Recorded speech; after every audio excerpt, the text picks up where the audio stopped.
KBS 열린 토론.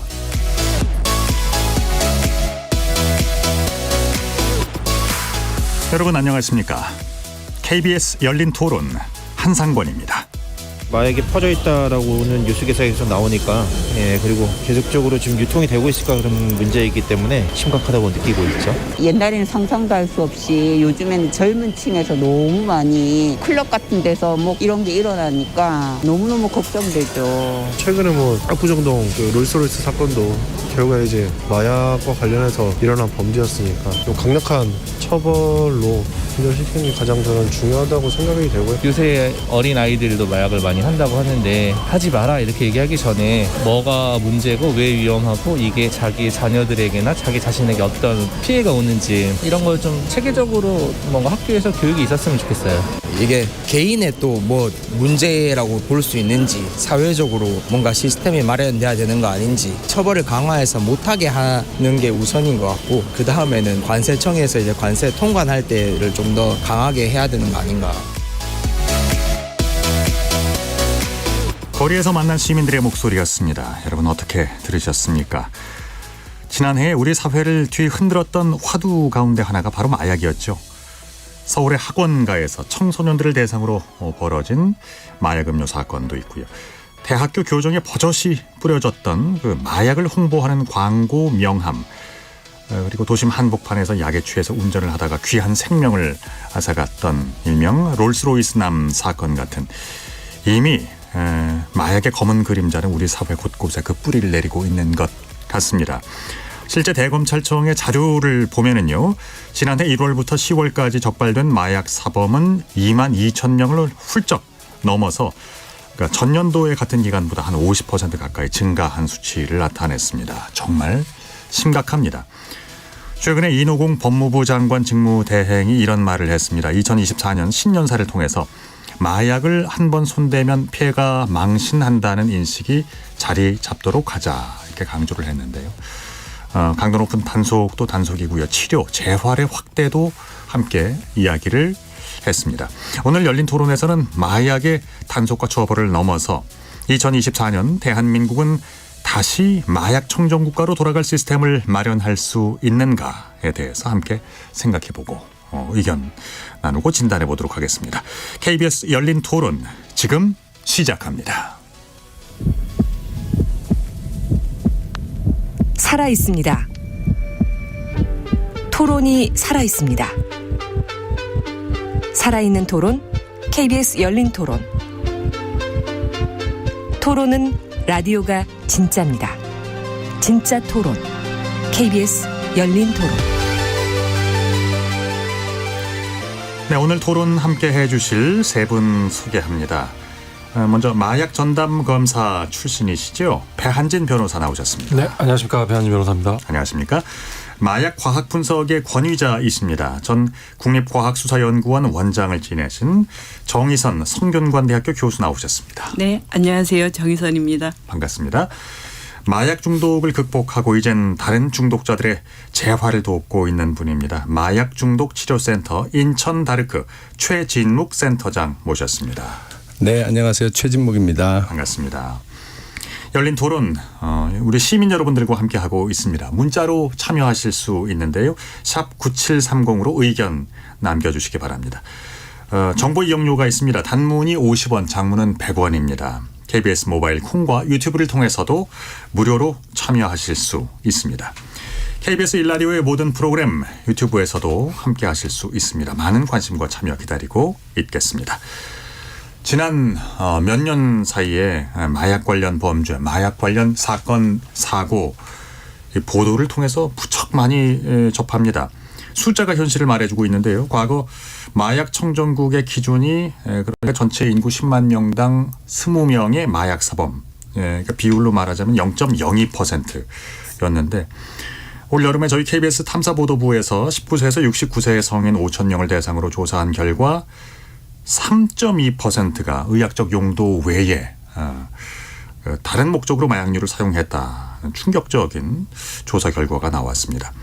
먼저 배한진 변호사께 여쭙겠습니다. 작년도의 마약사범 통계부터 알아볼까요? 네.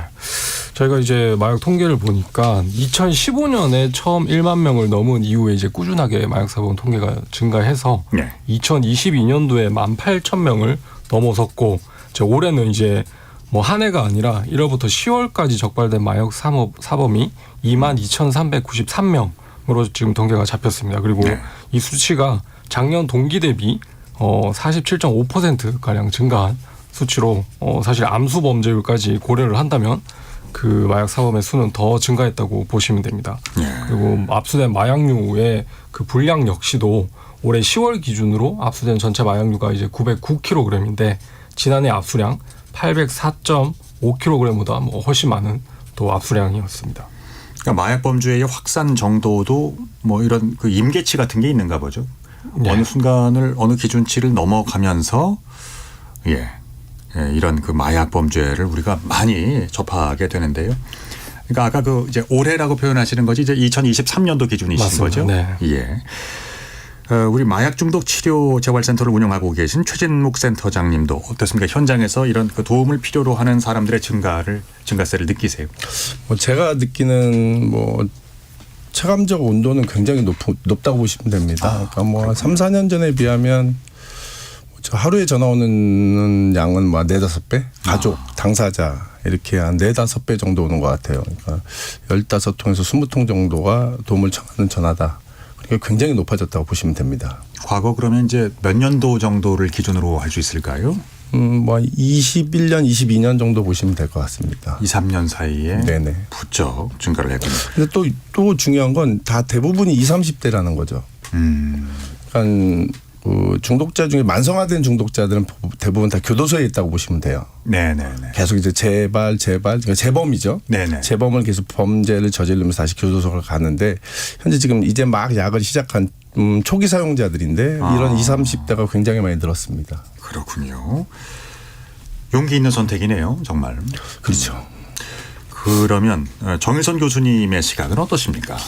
저도 많이 느끼는 게 이제 국립과학수사연구원에서 그 이제 마약을 복용 안 한다는 건 소변 검사라든가 모발 검사를 하는데 그 숫자가 2018년에 비해서 뭐 5배 이상 증가했다라고 얘기를 하거든요. 네네. 근데 저는 아까 그 통계에서 굉장히 중요한 점이 조금 전에 최 센터장님 얘기하신 것처럼 20, 30대가 굉장히 늘었다는 거죠.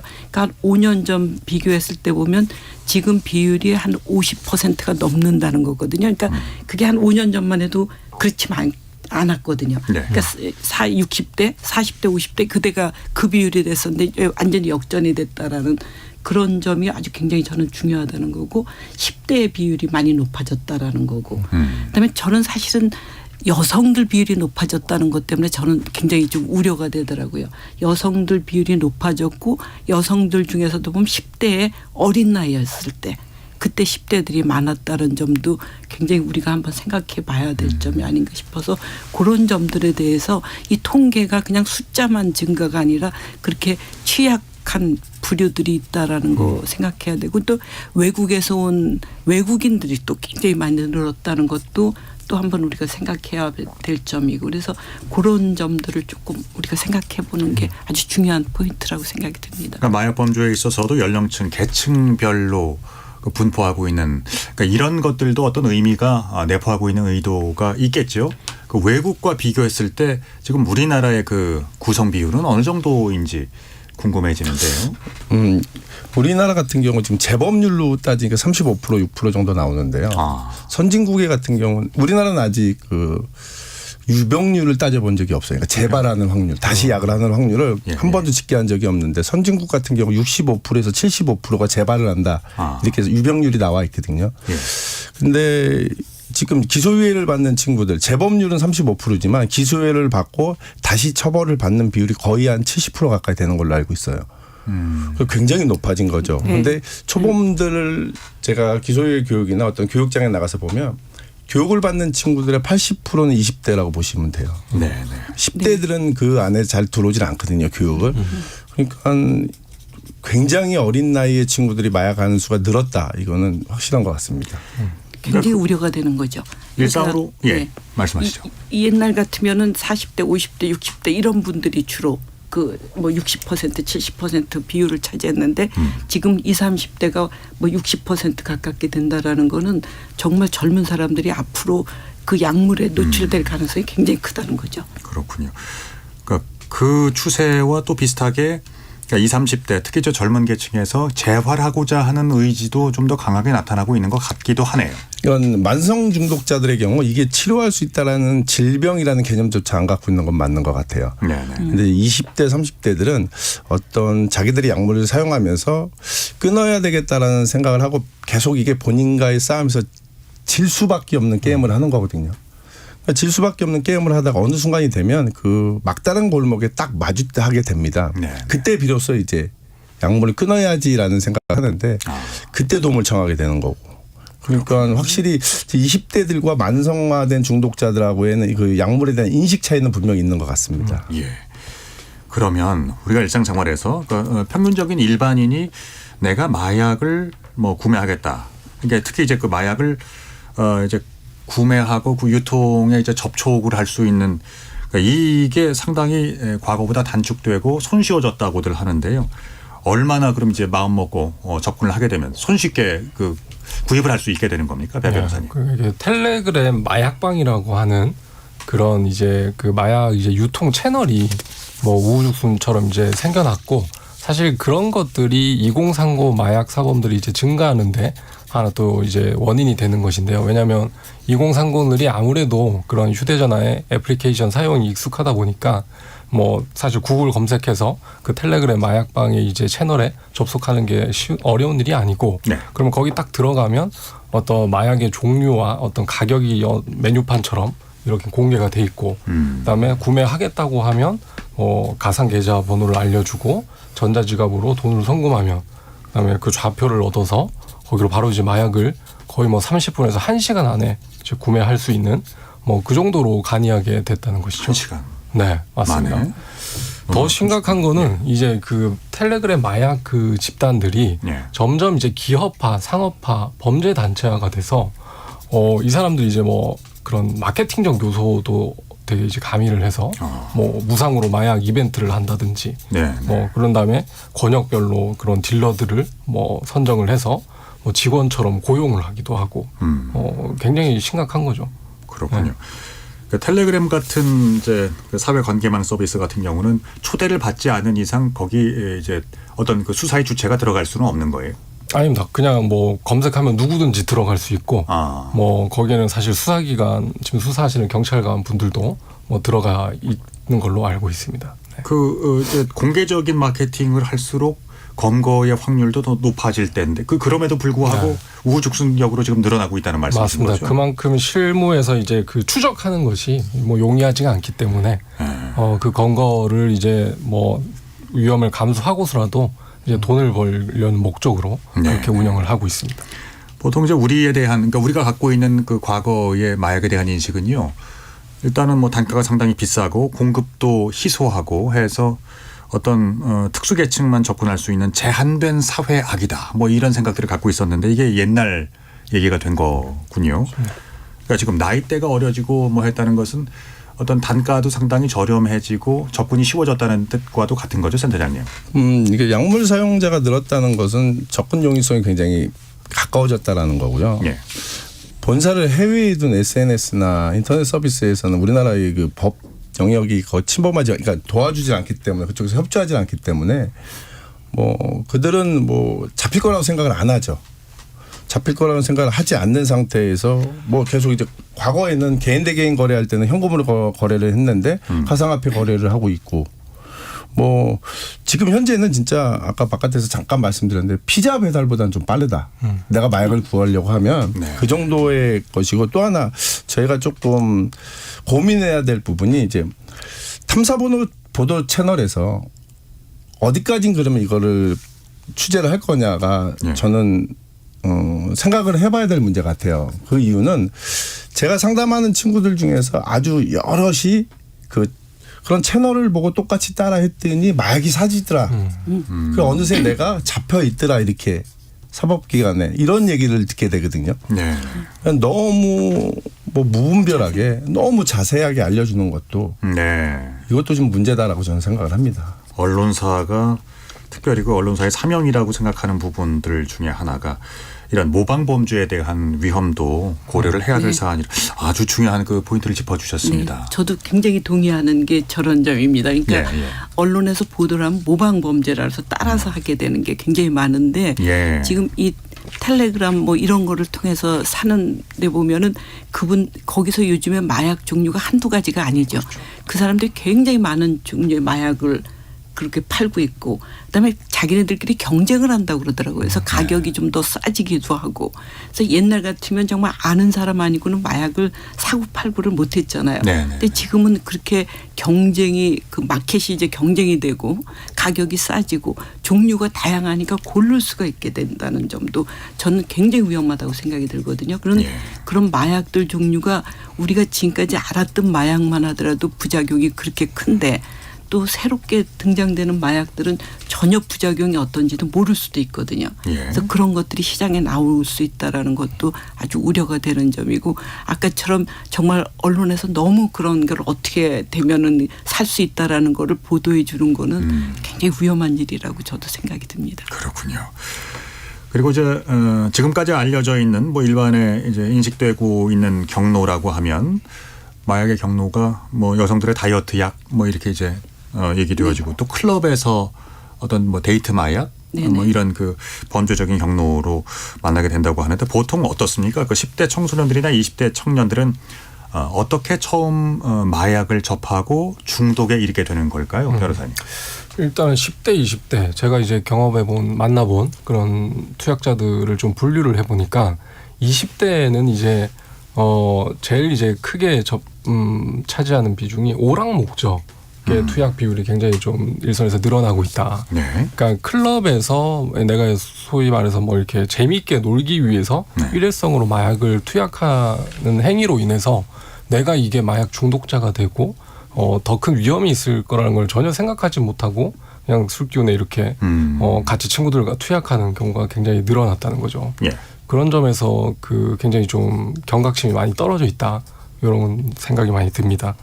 그리고 10대 같은 경우에는 저도 밖에서 말씀드렸었는데 이게 그 가격이 아무리 뭐 마약이 가격이 저렴하다고 하지만 이제 중고등학생들이 접근하기에는 그래도 가격이 단가가 있기 때문에 이 친구들이 보니까 이제 언론에서 이렇게 뭐 구매하는 방법 이런 것들을 보고 그 텔레그램 마약방에 직접 들어가서 그 사람들과 소통을 하면서 무상으로 이제 마약을 이제 제공받아서 호기심에 투약하다가 중독자가 된 그런 친구도 있고 아니면 10대 그 학생들 중에는 뭐 기존의 ADHD 치료제 같은 거에 무분별하게 좀 노출이 돼 있다가 보니까 자연스럽게 또 중독이나 뭐 다른 마약류 더 강한 마약류로 이제 접근하는 그런 양태도 보이기도 합니다. 그러니까 집중력 장애 혹은 그 학습용 뭐 공부 잘하는 약 뭐 이렇게 이제 선전이 되고 있는 약 중에는 그러니까 그 어떤 분자 구조 자체가 우리가 흔히 마약이라고 평가하는 그런 종류의 약과 아주 그 굉장히 유사합니다. 굉장히 유사한 게 지금 그렇습니까? 그 우리가 얘기하는 다이어트 약으로 쓰여서 애들이 그 나비 모양으로 생겼다 해서 나비약이라고 그러는 게 그 정말 젊은 10대 여성들이 그 마약으로 이제 처벌받게 되는 건 거기서 출발하는 경우가 꽤 있더라고요. 근데 그런 경우가 그 구조 자체가 화학적인 구조하고 양리작용이 우리가 필로폰이라고 그러는 메탄베타민하고 작용은 약하지만 굉장히 구조적으로 비슷합니다. 그래서 그런 것도 그렇고 조금 전에 말씀하셨던 그 ADHD 그것도 마찬가지입니다. 구조가 그런 약물들이 거의 비슷한 구조를 갖고 있기 때문에 작용 자체도 비슷하게 나타나고 물론 강도는 좀 낮다 하더라도 그러니까 결국 부작용은 같은 쪽으로 갈 수가 있다라는 거죠. 그래서 그런 약물들이 아주 특징적으로 하는 게 그 다 같이 이제 묶이는 게 뭐 필로폰, 그다음에 우리가 엑스타시라고 그러는 MDMA 이런 것들이 같은 구조의 그런 그룹에 속하고 있습니다. 그러니까 제가 이제 상담한 친구들을 보면 그렇게 이제 의약용 마약, 그다음에 어떤 뭐 이런 약을 하다가 비슷한 각성제류의 필로폰을 하면 우리가 알려주고 본인이 서치해서 알았던 필로폰의 후유증이나 필로폰의 문제점이 별로 와닿지가 않아요. 비슷한 류의 약을 했는데 조금 더 세다라고 생각을 하는 거예요. 다이어트 약을 먹었던 사람들은. 다이어트 약. 그죠. 예, 다이어트를 예. 먹다가 필로폰을 하면 내가 먹던 다이어트 약보다는 조금 더 센 작용을 하는데 라고 생각을 하니까 이걸 폐에 대해서 아직 경험하지 못해서 계속 사용하게 되는 거죠. 예. 그래서 계속 중독자가 되는 거고. 그러니까 이런 어떤 약이 어떤 후유증이 있고 어떤 약이 어떻다라는 것을 약 분류별로 약 종류별로 다 따로따로 알려줘야 되는데 우리나라 같은 경우는 지금 마약 카테고리 안에 너무 많은 마약을 넣어놨어요. 네네. 이 마약을 하면 어떤 형태, 그러니까 필로폰을 20-30년 정도 했을 때의 모습으로만 보여주거든요. 그러니까 대마초 피는 친구들 아니면 MDA라는 친구들은 나는 그렇게 안 된다고 생각하고 나는 중독이 안 된다고 생각을 하는 거예요. 예. 그러니까 이게 우리 사회에서 예방 교육이나 이런 걸 할 때 정말 자세하게 더 확실하게 알려주는 게 효과지 지금 이렇게 뭉뚱그려서 하는 것들은 절대 도움이 안 된다는 것을 현장에서 느끼고 있어요. 굉장히 중요한 게 마약류라고 우리나라에서 얘기를 하거든요. 그래서 네. 마약, 향정기성 의약품, 대마 뭐 이렇게 나누는데 네. 마약 종류, 마약이라는 거에서도 뭐 향정기성 의약품, 약물들을 보게 되면은 작용이 아주 다릅니다. 전혀 달라서 어떤 약물들 같은 경우에는 흥분작용이 주가 목표가 돼서 그거를 먹게 되면 환각작용이 나오고 정신적으로 문제가 생긴다고 하지만 또 어떤 약물들 같은 아주 우리가 많이 하는 헤로인이라든가 네. 뭐 이런 약물, 몰핀 같은 약물들은 그 억제 작용을 하거든요. 모든 걸 다 저하시키는 작용을 하니까 이 사람들이 먹게 되는 목적 자체가 전혀 다른 목적인데 이 치료도 전혀 달라야 되죠. 그러니까 모든 게 다 달라야 되고 부작용도 다 다른데 그렇지 않고 한때 묶어놓게 되면은 이건 굉장히 우려가 될 수 있는 게 되겠습니다. 그래서 이건 어쨌든 처음 치료까지도 같이 두 가지가 약물마다 다 다르게 접근이 돼야 되거든요. 그렇군요. 그래서 맞춤형으로 접근이 돼야 되는데 지금 그런 게 좀 안 된다는 거죠. 그러니까 마약의 폐해에 대한 인식 자체가 그러니까 우리가 이제 하나의 그 정년화된 모델로 받아들일 수 있는 것들 그러니까 어떤 종류의 마약을 하게 될 때 특히 성장기 청소년들에게 남을 수 있는 후유증들 이런 것들이 충분히 공유됐으면 좋겠는데요. 이 점에 대해서는 어떻게 생각하십니까? 충분하다고 생각하세요? 센터장님? 아니 아까 말씀드린 것처럼 예. 저희는 그냥 마약류 안에 너무 많은 것들이 넣어놔 있어요. 그러니까 그 얘기까지 하시죠. 예. 그러니까 이 소프트한 약물, 그러니까 소프트 마약이라고 하는 소프트 드럭이라고 하는 뭐 대마나 뭐 엑스터시나 뭐 케타민이나 이런 것들을 하는 친구들은 네. 우리가 정형화된 마약 중독자의 모습을 보여주면서 사용자들이 나는 마약 중독이 아니라고 느끼게 되는 악효과를 지금 주고 있는 거죠. 아, 네네네. 예, 무슨 말씀인지 알겠네요. 아. 근데 그렇다 하더라도 사실은 케타민이라든가 엑스타시라든가 이것도 부작용이 당연히 있거든요. 있죠. 그러니까 그런 모습들을 우리가 보여줘야 된다는 거죠. 그러니까 네. 그 사람 그러니까 케타민을 복용했을 때는 얼마큼 보였어요. 이렇게 엑스타시 같은 경우도 처음엔 소프트 드럭이라고 그래서 뭐 유럽 같은 데서 그냥 먹었지만 부작용으로 많이 나타나는 게 사실은 애들이 춤을 추다 죽는 애들이 생긴 거예요. 그래서 왜 죽었나고 봤더니 이제 어쨌든 걔네들이 탈수증도 있었고 근데 나중에 이렇게 연구를 해봤더니 이걸 장기적으로 복용하는 애들 같은 경우 완전히 정신이 어느 정도의 망각이 생기는 거예요. 그래서 전혀 기억을 못하는 정도의 그런 부작용이 생기니까 그러니까 정신적인 부작용 그런 게 생기는데 그게 좀 늦게 나타나는 거죠. 바로 내가 하나를 먹어서 그 작용이 나타나는 건 아니니까. 뭐 그런 거에서 약물마다 좀 카테고리마다 나눠서 이 약물을 먹었을 땐 어떤 부작용 이렇게 좀 하는 게 굉장히 필요하다는 거죠. 그러니까 평균적으로 어느 정도의 그리고 어떤 양태의 후유증이 남게 되는 겁니까? 근데 그건 약물마다 굉장히 다르고요. 예. 우리가 사람마다 또 그거 약물에 대해서 이 감수성이 다르기 때문에 굉장히 다른데 지금 필로폰 같은 경우에 보면 복용했던 사람이 뇌에 손상이 있고 난 다음에 그 뇌를 다 치료할 때까지는 14개월 정도는 안 먹어야 된다는 거거든요. 최소한. 그러니까 그런 기간이 필요하다는 거죠. 항상. 그런 기간이 필요하고 또 청소년 측에 지금 굉장히 그런 게 우리가 뇌가 완전히 이렇게 정말 발전 완전히 되는 시기가 한 25세로 보거든요. 네. 근데 그 전에 만약에 내가 필로폰을 복용을 했다 이렇게 되면은 뇌에 그 손상이 생긴 게 치료가 안 되고 그냥 가는 거죠. 영구적인 손상이 생기는 그렇죠. 거군요. 그럴 수가 있으니까 사실은 어린 나이 때 이 마약을 복용하는 게 얼마나 위험한가 하는 거는 그런 걸로 좀 설명이 돼야 된다는 거죠. 그러니까 마약을 그러니까 필로폰 같은 경우를 하면 그냥 정신분열증이 생긴다고 보시면 돼요. 정신분열. 그러니까 뭐 관계망상도 생기고요. 조현병처럼 예. 환청도 들리고요. 환각도 보이고. 그러니까 우리가 일상생활을 할 수 없을 정도의 후유증을 보이게 되거든요. 그게 사람마다 기간의 차이만 조금 있을 뿐이지 결국 다 정신분열증과 같은 조현병 같은 이런 형태의 것을 다 보이게 되고요. 그다음에 뭐 대마나 이런 것들도 보통 보면 우리가 뭐 중독이 조금 뭐 담배보단 뭐 중독성이 약한 거 아니야라는 어떤 이런 결과는 뭐 과학적인 결과는 있는데 그게 계속 폈을 때 얘기를 하는 게 아니고요. 단 한 번 폈을 때 다시 하는 것들에 대한 중독성을 평가한 거거든요.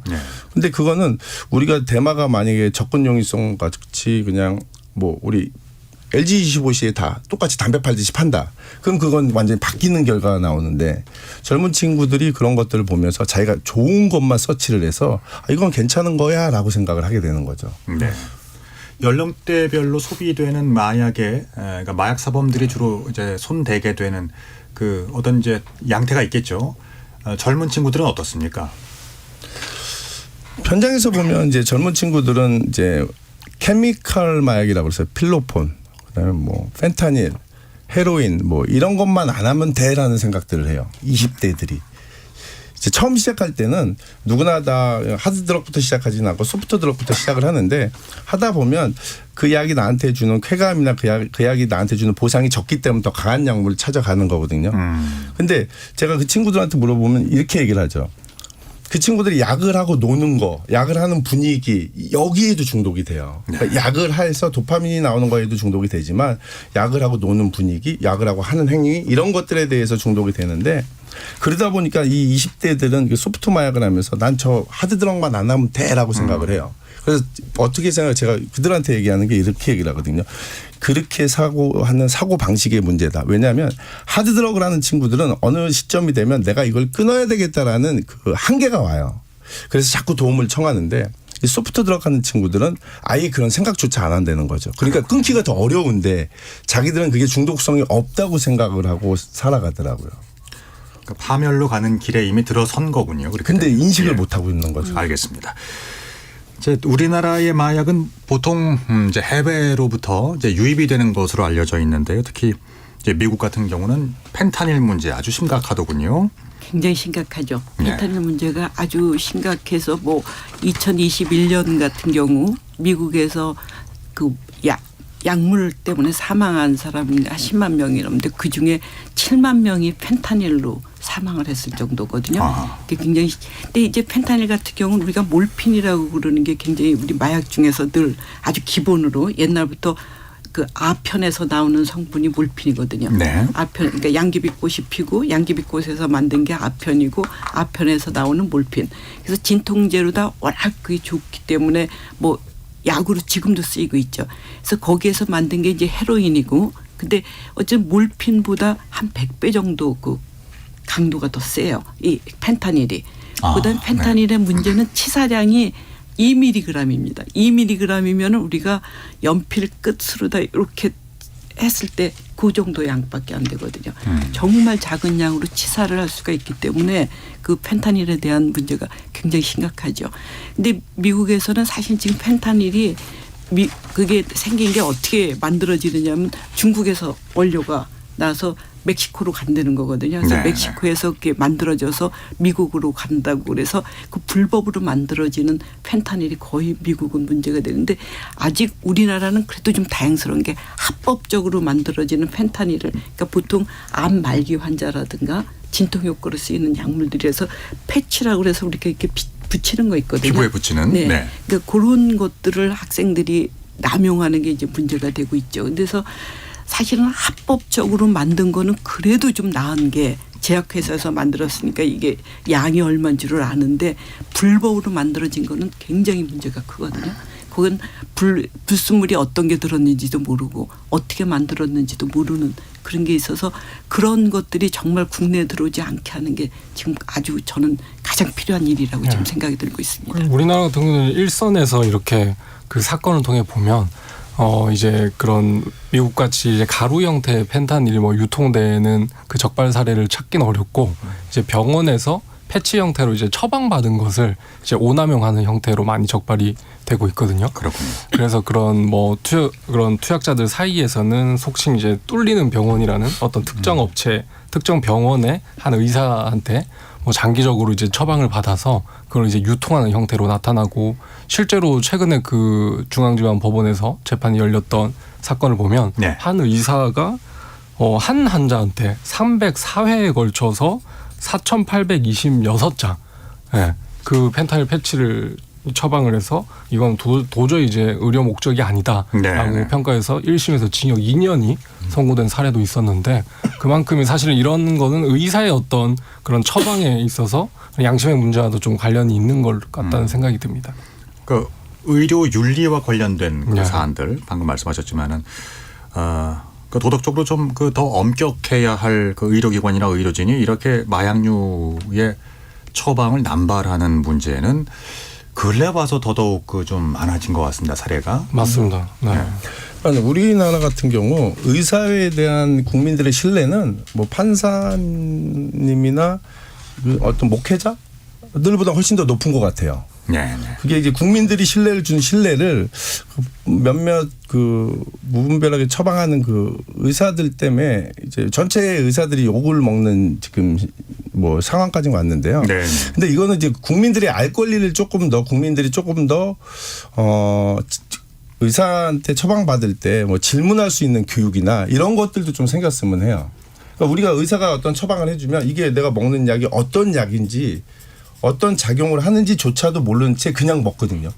내가 먹는 약의 정신과 약의 대부분이 향정신성 의약품이라는 것조차를 모르는 상태에서 먹게 돼요.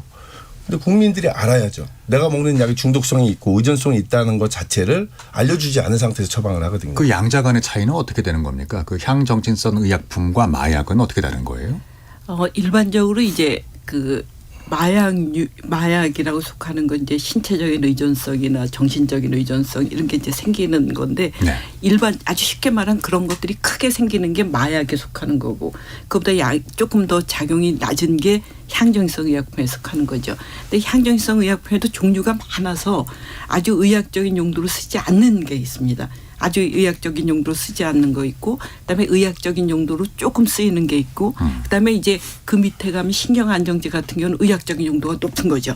그런 것들도 향정신성 의약품에 속하고 있거든요. 그래서 그런 그 부류가 있는데 그 지금 말씀하신 것처럼 마지막 쪽에 있는 신경안정제 같은 경우에는 처방이 굉장히 많이 되고 있거든요. 네. 그거는 뭐 당연히 우울증 환자라든가 뭐 당연히 처방해야 되는 약물들이기 때문에 그런 데서는 그 향정신성 의약품 중에 굉장히 많이 처방되는 게 그쪽 그 아래쪽에 있는 부분에 있는 약물들이 되겠습니다. 네. 조금 부연 설명을 해드리면 우리나라 이제 마약류 관리에 관한 법률에 그 마약류의 그런 하위 분류로서 이제 마약과 향정신성 의약품 뭐 이렇게 대마 이 세 가지로 분류를 하고 있거든요. 네. 그래서 마약에 해당되는 게 아까 대표적인 게 펜타닐, 그다음에 몰핀, 뭐 아편 이런 것들이 있는 것이고 향정신성 의약품에 대표적인 게 이제 필로폰 같은 것들이 있고 이제 대마는 이제 대마초가 일반적인 것이죠. 네.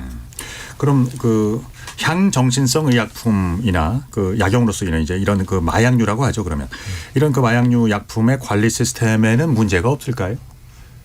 이번에 뭐 그 이제 보건 당국에서 병원들을 이제 뭐 점검을 한번 해봤더니 여러 실태가 이제 적발이 됐었는데 이제 병원에서 향정신성 의약품을 처방하고 사용을 하게 되면 마약류 이제 관리 시스템 식약처에서 관리하는 그 통계 시스템에다가 재고와 어떤 사용분에 대해서 이제 철저하게 이제 입력을 해야 되는데 그런 것들이 사실 실무상에서 이렇게 잘 정확하게 기재되지 않아서 형사사건으로 입건되는 경우도 많거든요. 근데 그런 걸 수사해보면 결국에는 환자들한테 미용 목적의 시술을 하는데 좀 과다하게 사용을 하다 보니까 뭐 처방 어떤 통계를 조작하기도 하는 그런 경우들이 빈번하게 발생하고 있습니다.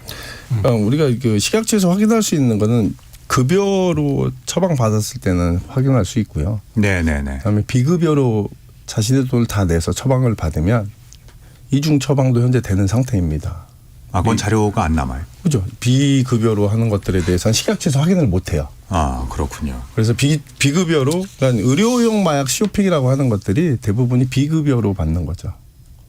그렇군요. 그러면 그 약 처방에 대해서는 공유되는 시스템이 있는 것으로 알고 있는데요. 네, 각 지금 병원마다. 현재 돼 있는 게 그래도 많이 발전된 게 지금 각 병원에서 처방하는 약물들이 다 한꺼번에 그 어디 병원에서 그래서 얼마 전에 같은 경우 굉장히 크게 그 좀 보도됐던 게 그런 거죠. 그러니까 병원에서 어떤 한 사람한테 프로포폴을 계속 처방이 되니까 이 병원 저 병원 해서 보니까 한 사람한테 그렇게 많이 처방이 됐다는 걸 알 수가 있었죠. 그러니까 옛날 같으면 그런 게 전혀 DB 시스템이 되어 있지 않은데 네. 지금은 그래도 DB 시스템이 되어 있기 때문에 그렇게 해서 어떤 한 사람을 대상으로 해서 많은 병원에서 처방됐다는 걸 알 수가 있게 돼서 이제 사실은 좀 의사 선생님들이 다 같이 거기다 좀 시스템에 넣어주시면 아마 이게 훨씬 더 발전이 될 텐데 지금은 권고 사항이라고 그러죠. 그러니까 꼭 그런가요? 아주 저기가 아니니까 다 넣지 않아서 아마 조금 더 어렵지 않을까 싶어요. 23년 11월에 마약대책협의회 발표하면서 24년 상반기서부터는 다 확인하게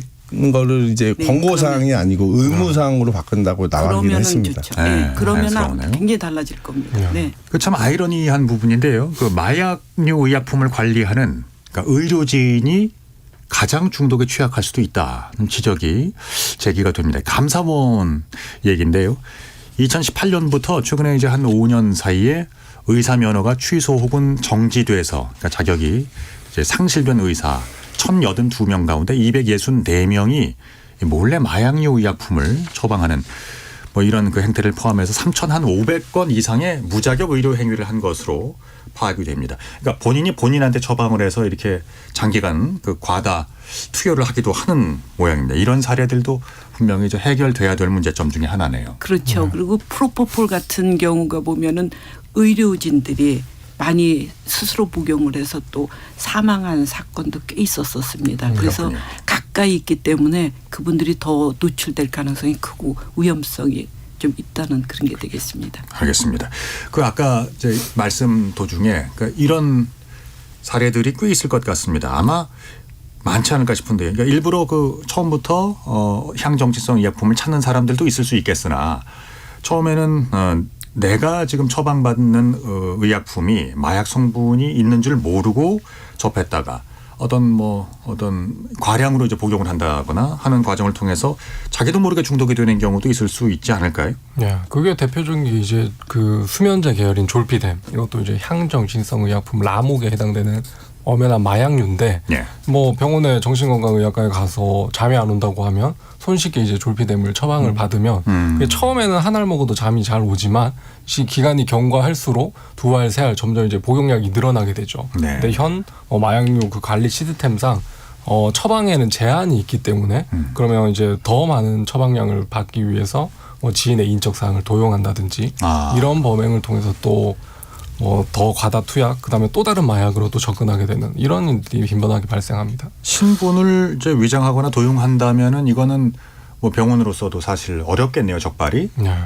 그런 또 이런 사례도 있는 것 같아요. 그러니까 이렇게 자기가 직접 투약하는 경우도 있지만 내가 처방받아서 사용하는 약들이 향정신성 의약품이라는 걸 모르는 상태에서 자기가 처방받아서 지인에게 그냥 줬다가 지인에게 준 사례가 걸려서 이 역시도 마약류를 그냥 처방 없이 준 거기 때문에 처벌을 받거든요. 예. 이런 것들도 많고 뭐 중고거래 사이트에다가 자기가 먹다가 남은 약을 올려놓아서 또 팔았다가 걸려서 오기도 하고요. 그러니까 국민들이 이게 어떤 약인지조차를 모르기 때문에 또 그런 사례들도 발생하는 것 같습니다. 그러니까 처방 과정에서 의사의 충분한 설명이 뭐 당연히 있어야겠습니다만 이런 게 부족한 경우네요. 그렇죠. 그러니까 우리나라 같이 특별히 이제 약 인심이 뭐 후한 나라이기도 하니까요. 그리고 이걸 여쭤보려고 했는데요. 그러니까 지금 펜타닐도 과거에는 신종 마약 중에 하나라고 이제 할 수 있었을 것 같아요. 이제 쓰임에 따라서 지금까지 신종 마약의 그 수가 기하급수적으로 늘고 있다고 하는데요. 지금까지 개발된 신종 마약 가운데 몇 %나 감별 혹은 적발이 되고 있나요? 신종마약이라고 그러는 게 한 2005년 그때부터 이제 나타나기 시작을 해서요. 2009년부터 이제 유엔에서 모니터링을 하기 시작을 했습니다. 이게 도대체 이런 약물들이 왜 생기는가. 근데 그 신종마약이라는 게 처음에 이제 초기에는 이름 자체가 디자이너 드럭이라고 해서 디자인하는 것 같이 합니다. 그러니까 아까 얘기 드렸는데 메탄페타민, 그러니까 우리의 필로폰, 그다음에 엑스타시 이런 거 비슷한 구조를 갖고 있는 물질 중에 옆에 화학적인 구조만 계속 바꾸는 겁니다. 바꾸면서 이제 만들게 되는 게 그런 이제 신종마약인데 종류가 굉장히 지금 많이 만들어지고 있습니다. 지금 우리가 법적으로 규제되는 게 아까 우리가 마약류라 해서 마약, 향정성, 그 대마 다 합쳐도 우리나라 법으로 한 뭐 500종 뭐 이 정도인데 지금 유엔에서 어제 제가 한번 이렇게 봤더니 1230종이 지금 전 세계적으로 신종 마약이 있다는 거거든요. 그러니까 1230종이라는 건 굉장히 많은 양이거든요. 그러니까 지금 우리가 마약이라고 그러는 게 1961년부터 전 세계적으로 규제되기 시작한 게 지금 그 정도 양인데 2009년부터 지금 한 20년도 안 된 사이에 그렇게 어마어마한 양이 나타났다는 건데 문제는 종류가 굉장히 다양하고 이게 나타나는 숫자가 일주일에 하나 정도가 나타난다는 거거든요. 그래서 1년이면 한 50종 정도가 새로운 게 나타나고 또 없어지고 나타나고 없어지고 하면서 이게 계속 변화가 굉장히 큰 그런 게 이제 신종마약 종류가 되거든요. 그러니까 새로 나타나니까 이게 구조도 새롭고 이거 다 검출할 수가 없죠. 검출이 될 수가 없고 그래서 이제 지금 법적으로 얘기하는 건 비슷한 물질이 나오면 걔는 같이 해서 그냥 잡자 하는데 그렇다 하더라도 또 다른 물질이 나오거든요. 계속 새로 개발이 되기 때문에 이런 거를 다 어느 나라도 지금 다 검출할 수가 없습니다. 그렇습니까? 신종마약의 유입 속도 자체를 공권력이 미처 따라잡기가 그러니까 어렵겠네요. 굉장히 어렵습니다. 네. 그렇군요. 신종마약 종류는. 네. KBS 열린 토론 지금 이미 우리 생활 깊숙이 들어와 있는 마약 범죄, 마약 오용 문제 이런 실태가 과연 어느 정도인지 이야기를 나누고 있습니다. 지금 시각은 8시 1분 30초를 향해서 가고 있는데요. 토론이 진행되는 동안에 우리 청취자 여러분들께서 보내주신 의견들 들어보겠습니다. 정의진 문자캐스터 전해주시죠. 네, 지금까지 청취자 여러분이 보내주신 문자들 소개합니다. 5508님. 마약을 이렇게 쉽게 구할 수 있다는 것에 공포감까지 느껴집니다. 자녀 키우는 부모들의 걱정은 더합니다. 확실한 예방교육이 선제되어야 합니다. 1239님. 미국 좀비 거리 영상으로 보았는데 정말 충격이었습니다. 다들 가족이 있고 친구가 있고 사회를 살아가야 하는 시민들일 텐데 같은 동작을 반복하고 한자리에 머물며 약을 찾는 모습. 마약은 세계적인 문제 아닐까 싶습니다. 청룡나라라님. 청소년, 청년은 우리의 미래입니다. 어떤 방식으로든 마약에 노출되는 일이 없도록 철저한 단속과 엄벌이 필요합니다. 단 한 번의 마약도 시도할 수 없는 빈틈없는 사회적 안전망을 만들어줘야 합니다. 구름처럼님. 마약 투약은 재범률이 높다고 하는데 처벌에 그친다면 중독자를 계속 양성하게 될 수도 있을 것 같습니다. 치료와 재활도 함께 힘써야 할 것으로 보입니다 해주셨고요. 3750님. 스마트폰 보급, 미디어 발전이 청소년들이 마약을 더 가깝게 접근 가능할 수 있게 만든 것 같아요. 언론과 방송에서도 마약 근절을 위한 캠페인이나 공익적인 콘텐츠를 선보여야 할 것 같습니다 라고 보내주셨네요. 네, KBS 열린 토론. 이 시간은 영상으로도 생중계하고 있습니다. 유튜브에 들어가셔서 KBS 1라디오 또는 KBS 열린 토론을 검색하시면 지금 바로 토론하는 모습 보실 수 있습니다. 방송을 듣고 계신 여러분이 시민 논객입니다. 계속해서 청취자 여러분들의 날카로운 시선과 의견 보내주세요. 지금까지 문자캐스터 정유진이었습니다. 상대 얘기 중에서도 맞는 얘기가 있잖아요. 그러면 거기까지 동감이 이루어졌으니까 그럼 또 요 다음 가시죠. 무슨 정반합 이렇게 가야 되거든요. 이기고 지는 걸 떠나서 좋은 결론을 도출해내셨으면 좋겠어요. 선 넘지 않는 그런 토론. 별로 의미는 없을 것 같아도 그래도 그런 자리가 자꾸 있어야 뭐가 변화가 있을 것 같아요. 그렇게 하다가 보면 뭐라도 하나 얻어 걸리는 게 있겠죠. 시민 논객 여러분을 기다립니다. 평일 저녁 7시 20분 KBS 열린 토론. KBS 열린 토론 2부에서는 마약 전담검사 출신입니다. 배한진 변호사, 전 국립과학수사연구원 원장을 지내신 정의선 성균관대학교 교수, 마약중독치료센터 인천다르크 최진묵 센터장 세 분과 계속 함께합니다. 앞서 이제 마약이 얼마나 우리 일상 가까이에 다가와 있는가 그 실태를 진단해 보았고요. 지금부터는 마약 사범들에 대한 마약 투여자들에 대한 처벌을 넘어서서 이제 예방과 재활의 가능성에 대한 이야기를 좀 해보도록 하겠습니다. 우리나라에서 이제 마약을 제조, 유통, 판매, 밀반입 하는 경우에는 상당히 무겁게 처벌이 되는 나라라고 알려져 있던데요. 그러니까 이런 경우 말고 이제 투약을 하다 적발이 된 경우 어느 정도나 처벌을 받게 됩니까? 배 변호사님. 네, 물론 사안마다 다르겠지만. 이게 작년이죠. 작년 상반기까지는 어느 정도 이제 공식화가 돼 있어서 초범의 경우에는 조건부 기소유예, 그다음 재범에는 집행유예, 그다음에 단속되면 이제 실형, 선고 이런 식이 좀 공식화가 돼 있었다라면 작년 이제 하반기부터는 이게 뭐 언론에서도 사회적으로 치료 제한의 중요성에 대해서 좀 공론화다가 된 영향인지 모르겠지만 뭐 재범의 경우에도 본인이 이제 치료 제한 의지가 확고하고 거기에 어떤 진정성이 느껴지면 다시 또 기소유예라는 선처를 하는 경우도 있고 반대로 이제 초범이지만 뭐 의지가 전혀 없고 이걸 너무 안일하게 생각한다라고 하면 또 이제 구공판에서 재판에 세우는 그런 경우도 볼 수 있었습니다. 네. 그렇군요. 그러니까 서서히 이 처벌 위주에서 이제 재활과 치료 뭐 이쪽으로 이제 가는 분위기인 것 같은데요. 그러니까 지금까지는 뭐 마약사범을 치료 내지 이제 재활의 대상으로 보는 시스템이 상대적으로 좀 부족했다는 데는 다들 동의하실 텐데요. 그러니까 이제 마약사범, 투약사범들이 이제 처벌을 받는 뭐 구치소나 교도소에서의 생활이 그러면 이제 그들의 치료나 재활에 과연 어느 정도나 도움이 될까요? 최 센터장님. 제가 이제 과거에 약물 사용자로서 구치소하고 교도소를 총 7번 가봤거든요. 근데 이제 7번에 있는 동안 저는 마약 교육이나 어떤 것들을 받아본 적은 우선 없어요. 근데 지금 생각해 보면 현 구치소의 시스템이 가장 문제인 것 같아요. 구치소는 이제 무죄 추정 원칙 이래갖고 1, 2, 3심을 받는 동안 한 1년여 시간 동안 구치소에 있게 되거든요. 마약 사범 단순 투약자들이 형기가 그 정도밖에 안 돼요. 1년에서 과거에는 1년 전후 많으면 1년 6개월. 그러면 재판 받는 동안 현행범으로 대부분 마약 사범들은 체포가 돼요. 소변 모발에서 나오기 때문에. 그런데도 불구하고 무죄 추정의 원칙 때문에 그들에게 아무런 치료 재활에 아무것도 해줄 수가 없어요. 근데 유엔에서는 마약 사범, 투약 사범들에 대해서는 대부분이 다 현장에서 검거가 되기 때문에 현행범이기 때문에 치료 재활에 처음부터 힘쓰라고 얘기를 하거든요. 왜냐하면 그 체포가 치료의 시작이에요. 우리나라 같은 경우 마약 사범들이 과거와 틀리게 SNS로 거래를 하면서 잡히는 시기가 굉장히 늘어났어요. 초범이 뭐 한 번, 두 번 하다가 걸리는 경우가 거의 드물고요. 막 3, 4년 정도 하다가 걸린 상태가 대부분이거든요. 근데 이들에게 우리가 처벌할 수 있는 거는 잡혔을 때 범죄로만 처벌을 할 수 있기 때문에 이 친구가 어느 정도의 중독성을 갖고 있는지가 판별이 안 돼요.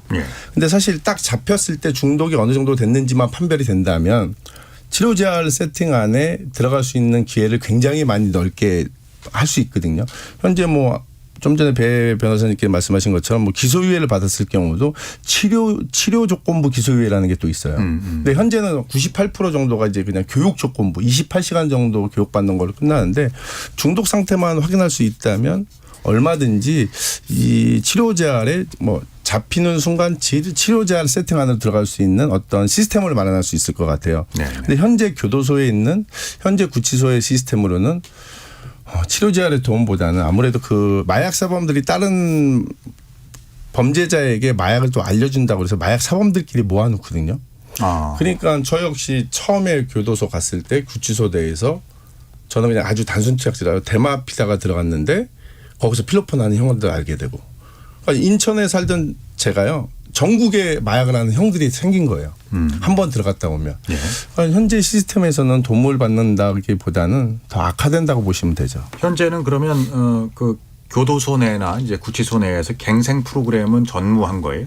배 변호사님. 일단은 뭐 그 재판을 받는다는 전제 하에서 법원에서 이제 뭐 실형이나 집행유예를 선고할 때 붙일 수 있는 게 이제 수강 명령을 부과하거나 아니면 치료 명령을 부과할 수 있는데 이제 일반적으로 높은 비율을 차지하는 게 수강 명령이죠. 이거는 사실 그 교육조건부 기소유예랑 마찬가지로 그냥 교육 차원에서 이제 부과가 되는 것이고 사실상 더 주요한 것은 사실 치료 명령일 텐데 뭐 통계를 보니까 지난해 그러니까 2023년 1심에서 집행유예를 선고받은 마약사범이 2,075명인데 이 가운데 이제 법원에서 치료 명령이 부과된 사람은 15건. 0.7%밖에 안 됐고 그리고 제가 뭐 검사 시절에 뭐 경험했던 것도 마찬가지지만 기소유예를 할 때 치료 조건부 기소유예를 또 선택하는 경우가 거의 없었습니다. 통계상으로도 거의 한 자릿수에 불과하거든요. 왜 그러냐면 또 절차적으로 이게 그 중독 판별 검사라고 해서 이 사람이 뭐 어느 정도 중독되어 있기 때문에 이런 거를 실증적으로 이제 병원에다 의뢰를 하고 그 결과를 받아서 또 치료를 의뢰해야 되는 그런 것들이 있기 때문에 실무에서 잘 선택하지 않는 것이 아닌가 또 이런 생각도 듭니다. 네. 그러면 지금 교정시설 이외의 공간에 이런 그 재활 프로그램, 그 재활을 위한 기관들이 프로그램들이 이제 있다는 말씀이신 것 같은데요. 네. 그런 현재 교정기관 외에는 뭐 한국마약퇴치운동본부에서 운영하는 중독재활센터가 있고요. 제가 지금 운영하고 있는 다르크라는 그 저희 중독재활센터가 전국에 4군데 있습니다. 저희는 근데 24시간 같이 케어하는 주거용 생활공동체입니다. 근데 현재 23년도 하반기 들면서 법무부에서도 이제 교도소 내에서도 좀 변화가 좀 있었어요. 그래서 교도소 2군데를 마약사범 전문 교육하는 교도소로 지금 만들어서 운영하고 있고 올 24년도에 4군데로 확대하겠다라고 얘기했는데 좀 아쉬운 건 교육 위주라는 거죠. 이게 치료 재활이 필요한데 인식을 시키는 교육 위주의 프로그램이라서 조금 안타깝다. 조금 더 준비를 해야 될 것 같다라는 생각을 좀 하고 있습니다. 지금 그 24시간 이제 입소자들과 같이 할 수 있다면 상대적으로도 그 교정 효과가 상당히 클 것 같은데. 저희 다르크 같은 경우는 한국에서 만들어진 건 아니고요. 일본에서 1985년도에 시작을 했어요. 지금 일본 전 지역에 95군데 재활센터가 있고요. 일평균 2천여 명의 약물 중독자를 케어하고 있어요. 근데 그 중에서 절반 정도가 법원에서 보내주는. 그러니까 이 치료를 하는데 법원의 어떤 그 강제적인 치료가 따라 붙으면 더 확실한 효과가 일어나요. 이거를 잘 수행하지 못하면 다시 교도소를 가야 되기 때문에 그 기간을 교도소에 있는 기간보다 좀 더 길게 주거든요. 만약에 실형을 살았을 때 1년이다 그러면 치료재활센터를 가면 2년 재활을 해야 된다라고 얘기를 해요. 그러면 그걸 다 평가를 해서 저희가 그 법원에 내면 법원에서 평가를 해서 이제 이 사람이 형사는 대신 치료 재활을 받을 수 있게 도와주는데 그렇게 법적으로도 강제력을 발휘했을 때 치료 효과는 더 강력하다라는 걸 좀 말씀드리고 싶습니다. 알겠습니다. 굉장히 좋은 조건인 게 저는 예, 예. 사실은 싱가포르 사례를 좀 보게 되면은 거기에서는 이제 소변 검사라든가 모발 검사에서 양성이 되면은 바로 재활센터를 보낸다는 거거든요. 그 재활센터에서 한 1년 내지 1년 반 정도 재활을 하게 하고 그 다음에 바로 나가서도 이 사람들이 특별한 프로그램에 다시 연계가 돼서 한 1년 정도는 이 사람들한테 간헐적으로 정말 소변 검사 같은 걸 해서 정말 안 먹는지 이렇게 해서 난 다음에 한다는 거거든요. 그래서 굉장히 중요한 게 그 재활인 것 같아요. 그래서 조금 전에 저는 법무부에서 그런 시스템을 좀 만든다면은 교육보다는 좀 재활 쪽이 가서 그분들이 정말 재활할 수 있도록 해주는 게 굉장히 필요하다는 생각이 좀 들고 있습니다. 정유선 교수님, 그러면 우리나라 같은 경우는 어떤가요? 그 여성들이 입소할 수 있는 재활센터의 경우는요? 아마 없는 거 아닌가 싶은데요. 현재는 없습니다. 23년도에 다르크 저희 다르크에서 또 한 군 다른 쪽 다르크에서 그걸 만들려고 재활센터도 얻고 준비를 했는데 지역 주민들의 반대로 저희가 그걸 시작을 못했어요. 그래서 올해 좀 다시 준비하려고 지금 준비 중입니다. 그렇습니까? 상황이 지금 같으면 이제 예방에서부터 치료 재활에 이르기까지 어떤 컨트롤 타워가 우리나라에도 좀 마련될 때가 된 것 같은데요. 그러니까 지금 현재로서는 그러니까 예산, 책임, 권한 이런 것들이 그 각 부서마다 다들 이제 흩어져 있다고 하던데요. 어떻습니까, 정 교수님? 네, 다 지금 나눠져 있죠. 보건복지부 따로 있고 식품의약품 안전처 있고 나눠져 있기 때문에 이게 좀 통합이 되는 건 굉장히 필요한 일인 것 같습니다. 그래서 재활 치료가 같이 갈 수가 있어야 되고 뭐 교육도 거기하고 연계가 돼야죠.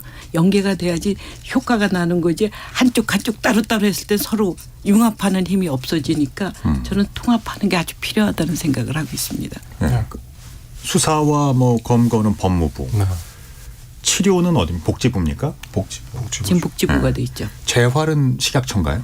재활도 복지부가 되는 거죠. 재활은 지금 현재 식약처에서 돼 있는데요. 그 치료 재활이 하나가 돼야 결국 이게 효과를 발휘할 수가 있는데 따로따로 돼 있다 보니까 그러니까 저희 같은 경우도 이제 복지부와 제도권 안으로 들어가려고 이제 복지부랑 컨택 중인데 결국 이 재활의 문제가 식약처의 그 산하 마약 퇴치 운동본부에서 운영한다고 해서 그 저희도 지금 재활이라는 단어를 바꿔야 돼요.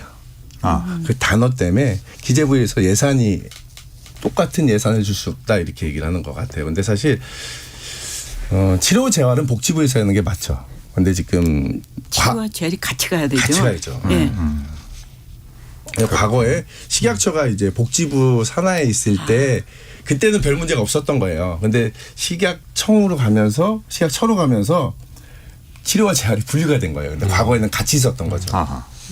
이런 문제도 또 있는 것 같습니다. 이제 검찰청에 있는 검사도 사실은 치료 재활에 이제 개입할 수 있는 그런 뭐 제도들이 있는 거거든요. 치료 보호 제도, 뭐 치료 조건 뭐 기소유예, 그다음에 뭐 치료가 뭐 청구 등등 이런 치료 재활에 좀 개입할 수 있는 제도적인 장치가 있는데 이제 검찰청의 그 본연의 업무가 사실은 범죄를 수사하는 하고 처벌하는 데 있다 보니까 그게 치료 재활을 같이 이제 뭐 고민할 수 있는 그런 게 사실 좀 근거가 부족하다는 거죠. 그래서 사실 이게 통합되면 수사와 치료 재활이 이제 같이 갈 수 있는 그런 제도적인 근거가 마련되지 않나 이렇게 또 생각이 듭니다. 지금 그러니까 처음 접하고 그리고 중독되고 이제 법에 이제 처분을 받고 재활하고 치료하고 그러니까 이런 사이클에서 가장 이제 우선시돼야 하는 것은 사회적인 비용만 봐도 바로 그 예방이 아닐까. 이게 가장 중요한 과정이겠죠.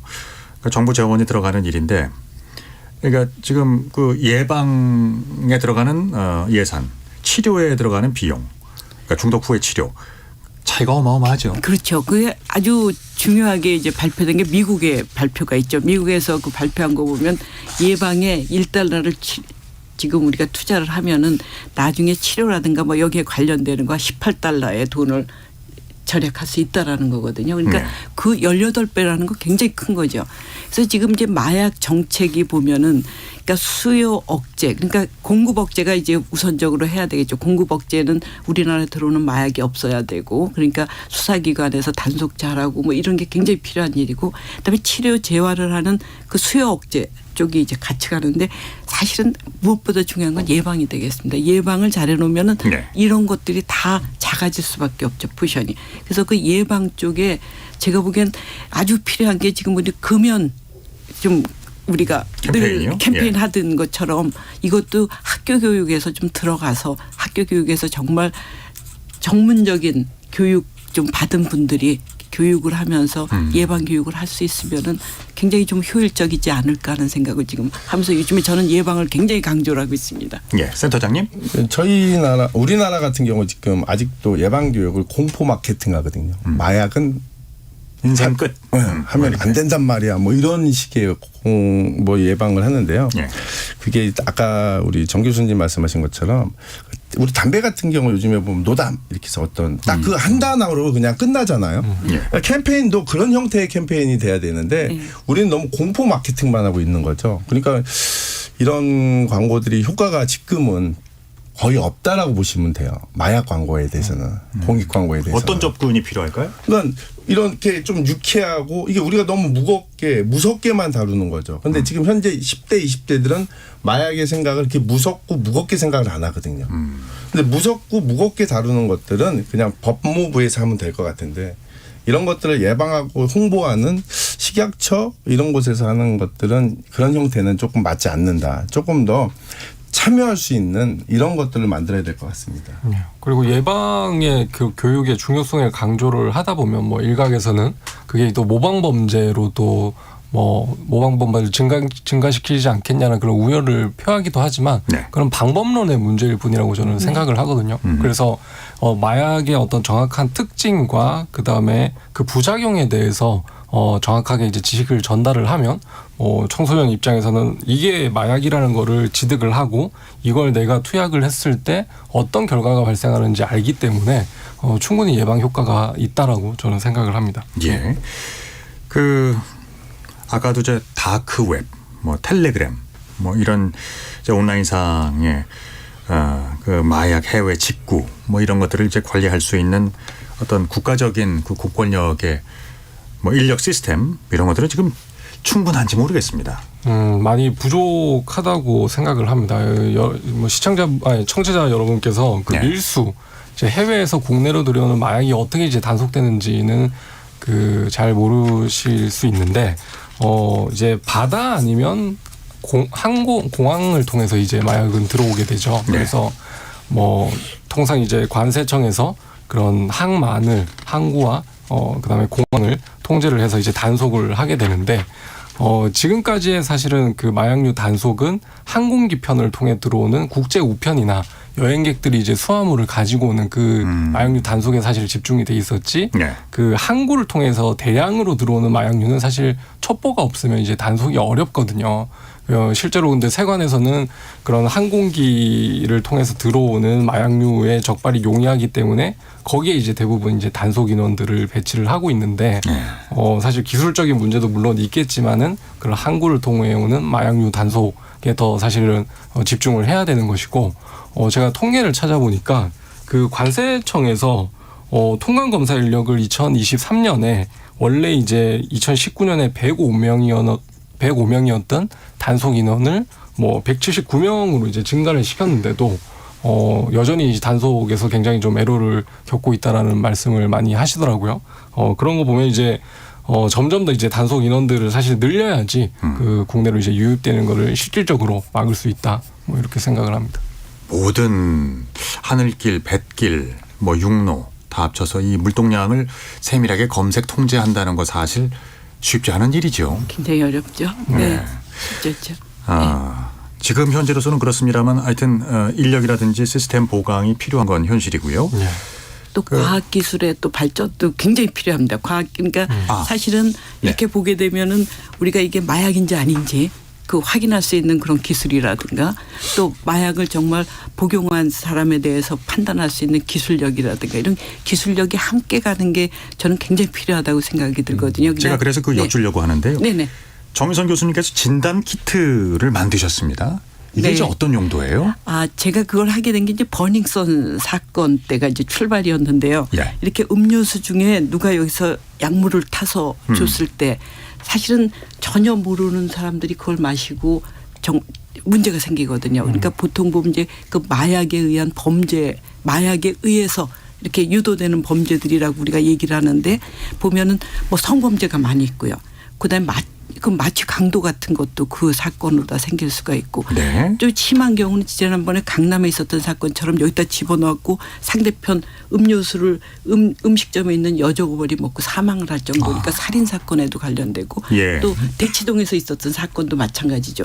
우유 속에다가 이 약물을 집어넣고 나면은 그 학생들이 거기에서 부작용이 생겨서 문제가 그래서 그런 경우에 여기에 들은 거를 어떻게 내가 마약이 들었나 안 들었나를 알겠는가 하는 것 때문에 제가 이제 두 가지 목적으로 그건 개발이 됐습니다. 첫째는 나를 보호하고 우리를 방어할 수, 사실은 저는 이제 여성들 보호가 사실은 첫 번째가 좀 생각이 들었거든요. 그러니까 여성들이 보통 이제 주는 걸 마시게 되니까 그때 본인들 보호할 수 있어야 되고, 그다음에 현장에 간 경찰관들이 이게 마약이 있나 없나를 바로 알아야지 어떤 조치를 취할 수가 있죠. 거기서. 그래서 그 두 가지 목적으로 인해서 그거를 만들었습니다. 그래서 그거는 이제 마약이 안 들은 걸 거기다 집어넣게 되면 거기 있는 색깔이 없어지고, 만약에 마약이 있으면은 거기 있는 색깔이 조금 더 변하고 따르게 되니까 그걸 보고 이게 마약이 있구나 없구나 이렇게 알 수 있는 스스로를 방어하는데 큰 힘이 되겠습니다. 굉장히 그게 필요해서 이제 그렇게 스스로를 이제 방어해야 될 입장이 되지 않았나 이런 생각이 좀 들었습니다. 그러니까 이런 문제와 관련해서 그 마약 범죄들 특히 이제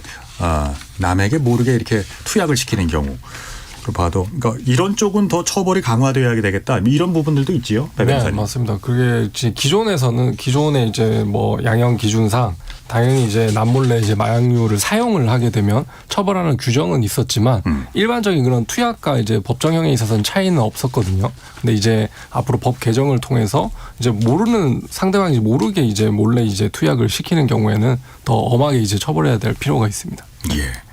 그리고 근래에 참 그 많은 대중을 슬픔에 빠지게 했던 사건이 있었습니다. 고 이선균 씨를 우리가 잃었죠. 고 이선균 씨 사건과 관련해 가지고는 여러 얘기가 나옵니다만 그 중에 하나가 바로 무리한 수사 여부에 대한 지적입니다. 사실 이제 피의 사실 공포에 대한 이제 이야기도 있었고요. 이 부분은 어떻게들 보십니까? 저도 이제 뭐 관련된 경찰 공보 준칙을 확인을 해보니까 네. 이제 언론 보도를 예외적으로 할 수 있지만 그런 경우에도 사실은 뭐 그 사생활 보호를 좀 준수를 해야 되고 특히 이제 조사 일자 같은 경우에는 철저하게 이제 비공개를 하도록 그렇게 준칙에 규정은 돼 있지만 이번 이런 이성균 씨 수사 과정에서는 그런 것들이 좀 미흡한 부분이 있거든요. 근데 한편으로는 사실 또 경찰 입장에서는 누군가의 제보자의 진술을 바탕으로 내사를 시작하려고 했는데 그게 어떤 경로에서든 외부로 이제 유출이 되는 과정에서 좀 쫓기듯이 수사를 하게 됐고 그런 여러 가지 복합적인 이유로 이런 좀 비극적인 결말로 끝나지 않았나 또 이런 생각은 듭니다. 네. 네. 센터장님 의견 있으십니까? 저도 이번 사건을 보면서 어떤 생각을 했냐면 우리 국민들이 사실 이 마약을 악마화해야 되는데 마약을 하는 사람을 악마화시키는데 너무 오랜 시간 익숙해져 있어요. 마약하는 사람은 악마가 아니거든요. 마약한 사람은 우리가 네. 치료해주고 재활해줘야 되는 사람이고 이번 사건을 보면서 그 피해 사실 공표 이 문제가 조금 더 다뤄졌으면 사회적으로 조금 공론화돼서 이것들 조금 마무리했으면 좋겠다 이런 생각이 들었어요. 그래서 그 재활센터를 건립하는 데 있어서도 마찬가지로 이런 시민 동료 의식으로서 함께 좀 너그럽게 이렇게 포용하는 자세가 필요하지 않을까 하는 생각도 굉장히 저는 필요할 것 같습니다. 이제는 예. 사실은 같이 가야 되고 함께 가야 되는데 그 재활센터가 특히 아까 얘기한 대로 여성들 그 재활센터를 못 만들고 이러는 거는 참 우려가 되고 있습니다. 그래서 그렇습니다. 우리가 같이 환자라고 봐야 되죠. 그래서 치료해서 그분들이 사회에 돌아올 수 있게 해주는 게 우리의 역할이 아닐까 싶습니다. 예, 2024년 우리가 대한민국은 다시 마약 청정국으로 돌아갈 수 있는 시스템을 마련할 수 있을까 하는 문제에 대해서 주제로 삼아서 말씀을 나눠봤습니다. 최근 들어서요, 그 노후 아파트 화재가 잇따르고 있습니다. 아파트 화재 시에는 그 행동 요령을 미리 알아두시면 대단히 유리합니다. 국민 행동 요령 안내해드리겠습니다. 화재 시에는 우선 집에 있는 사람에게 먼저 알리고요. 그리고 상황에 따라서 대응을 해줘야 합니다. 대피가 가능한 경우는 계단을 이용해서 낮은 자세로 지상이나 옥상 같은 안전한 장소로 대피를 하고요. 대피 공간이 없을 경우도 있죠. 이럴 때는 화염이나 연기로부터 멀리 될 수 있으면 이동을 해서 문을 닫고 젖은 수건 등으로 틈새를 막고 그리고 119에 신고한 후에 구조 요청을 기다리는 게 가장 안전에 도움이 되겠습니다. 자, 오늘 KBS 열린 토론 모든 순서 마쳐야 되겠습니다. 오늘 함께 토론해 주신 배한진 변호사, 정의선 성균관대학교 교수, 마약중독치료센터 인천 다르크 최진묵 센터장 함께 했는데요. 세 분께 오늘 고견 감사드립니다. 네, 감사합니다. 예, 참여해 주신 우리 시민 논객 여러분께도 감사드립니다. 지금까지 KBS 열린 토론 한상권이었습니다.